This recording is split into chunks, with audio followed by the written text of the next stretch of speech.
রুকিয়ার নামে দেখা যায় বিপুল পরিমাণে টাকা নেয়। রুকিয়ার নামে যারা ব্যবসা নামছেন, আল্লাহর কাছে মাফ চান, আপনারা বিশাল অন্যায় করতেছেন। রুকিয়া হচ্ছে যে ব্যক্তি ভালো করতে পারে সেজন্য করে।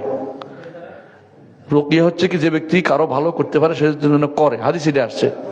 এই ভালো করা দ্বারা, শুনেন, দেখুন, ভালো করার দ্বারা এখানে দেখেন যে কারণে তারা দলিল দিচ্ছে যে রাসূলুল্লাহ সাল্লাল্লাহু আলাইহি ওয়াসাল্লামের সময়ে এক লোকের তারা কি করছে, রুকিয়া করছে, তাই না?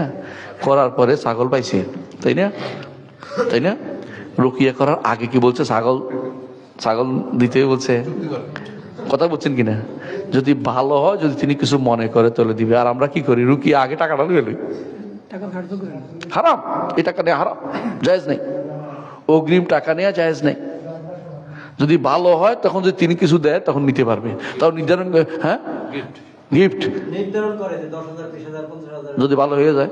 হ্যাঁ, ভালো হইলে না হইলেও আগে দিতে। এই তো শিরিক, এটা তো গুনার কাজ। আউযুবিল্লাহ। সে কি ভালো করতে পারবে? যদি মনে করে সে ভালো হবে, গুনার কাজ শিরিক হয়ে যাবে, কারণ সেটা কি ভূত আল্লাহ জানে না। 2 নম্বর হচ্ছে যদি কোনো মনে করে যে যেটা ফু দিতেছে কোরআন বাণী, তাহলে এই পদ্ধতি আবিষ্কার করা জায়েজ আছে যে ফু দিতে পারবে, কিন্তু টাকা দিতে হবে যখন বলে, তাহলে আল্লাহর বাণীকে টাকা দিয়ে বিক্রি করছে।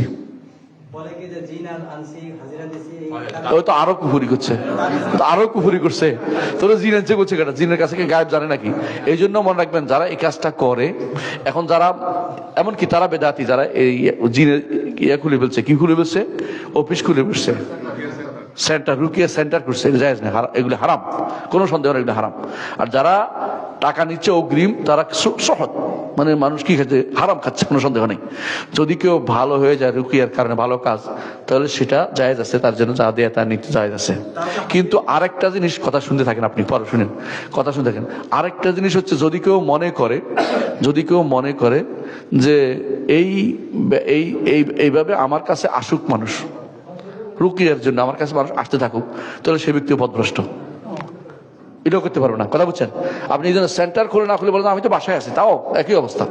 মানুষ যদি কেউ কাছে অটোমেটিকলি আসে, যদি কোনো তাকে কোনো সরাই রুকিয়া করে, তাহলে ভালো। যদি করে এরপরে খুশি হয়ে আসে, ভালো হওয়ার পরে এসে দিয়ে দেয়, তাহলে জায়েজ হবে। কারণ ওই যে টাকাটা নিয়েছিল ভালো হওয়ার পরে